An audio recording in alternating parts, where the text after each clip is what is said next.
Bienvenue sur Africa 24 dans cette nouvelle édition du QG News. Au sommaire de l'actualité législative au Bénin avec 33 sièges sur 83. Les forces Cori pour un Bénin émergent ont remporté les élections sans atteindre la majorité absolue. Les deux principaux partis d'opposition envoient quant à eux 23 députés à l'Assemblée. Élection à toujours mais au Togo, la Cour constitutionnelle confirme la victoire de Faure Gnassingbé. L'opposition conteste ces résultats sans pour autant faire appel.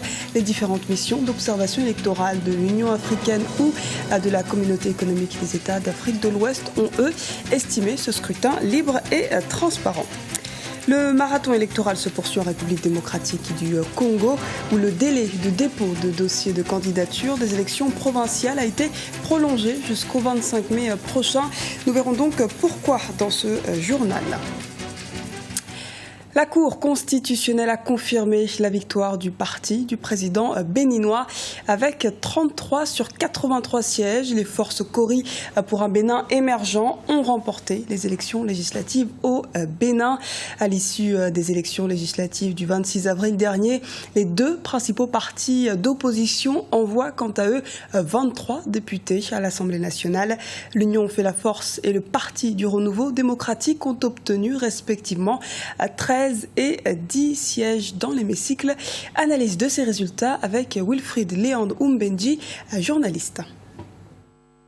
Le parti au pouvoir s'en sort avec 33 députés, bien loin des ambitions de la cinquantaine de députés affichés avant le scrutin, bien moins que les 41 députés de 2011 et à peu près aussi bien que les 35 de 2007. Dans notre contexte africain sous les tropiques, on sait que les partis au pouvoir ont généralement une longueur d'avance sur les adversaires. Les avantages comparatifs en termes de disposition des moyens de l'État, d'occupation de l'espace socio-politique et médiatique, et tout cela a pu compter à conforter ou à donner au FCDE cette avance relative qui, somme toute, ne leur permet pas de contrôler l'Assemblée nationale, même a priori avec les satellites qui peuvent d'office aller avec elle. Par contre, quand vous faites la somme des scores réalisés par les partis et alliances se réclamant de l'opposition, la majorité se dégage nettement de ce côté-là.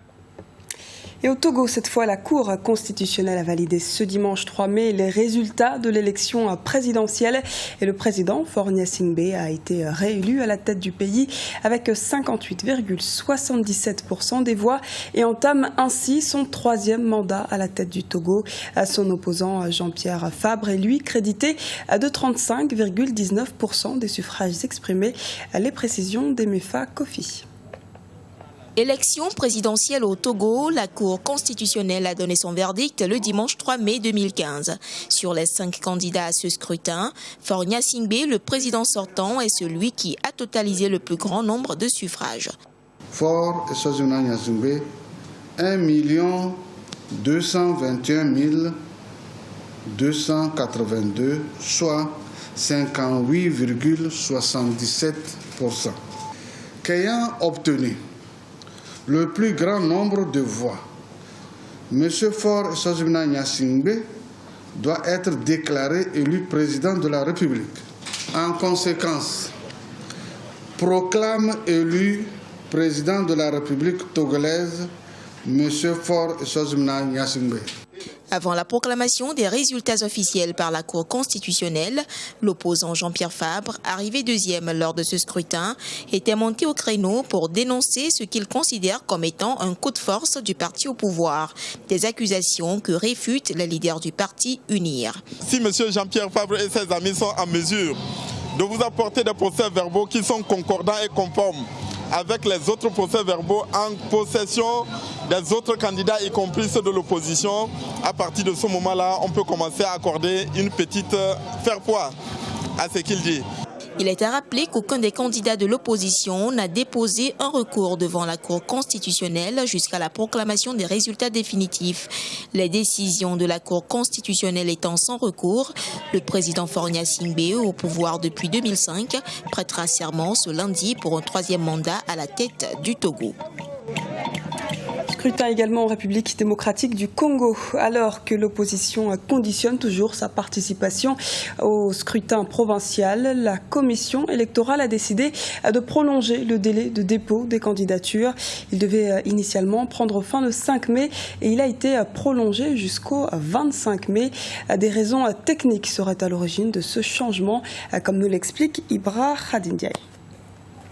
Prévu au départ jusqu'au 5 mai, l'opération de dépôt des candidatures pour les élections provinciales en République démocratique du Congo a été prolongée jusqu'au 25 mai 2015. L'annonce a été faite par la CENI, la Commission électorale nationale indépendante, ce dimanche 2 mai. Plusieurs raisons expliquent cette décision, notamment les difficultés rencontrées par certains candidats qui n'ont pas pu verser leur caution à la Banque centrale faute de connexion Internet. L'absence d'information au sein de la population est également une des raisons avancées. Le problème est que les gens avaient mal compris, les gens n'étaient pas vraiment préparés, s'attendaient, ils ne croyaient pas qu'il y aura élection.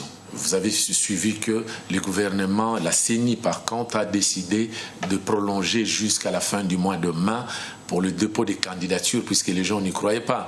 Maintenant, ils ont vu que les choses sérieuses ont commencé. Certains Congolais craignent désormais que cette prolongation engendre des incidences sur le chronogramme global des élections. Je ne pense pas puisque ça va être jusqu'à la fin du mois de mai. Ça ne dérangera pas. Mais le problème est que le pays est si vaste. Moi, je demanderais à ce que et l'opposition et la majorité se mettent ensemble pour parler.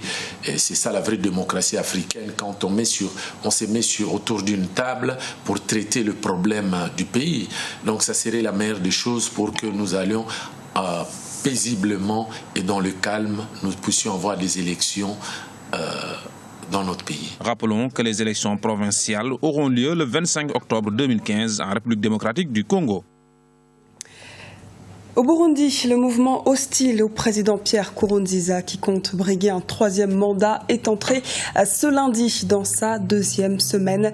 Après une trêve de 2 jours, les protestations qui ont été interdites par le gouvernement ont repris ce matin dans la capitale Bujumbura et à Musaga. Les policiers ont répondu par des tirs à balles réelles et des gaz lacrymogènes.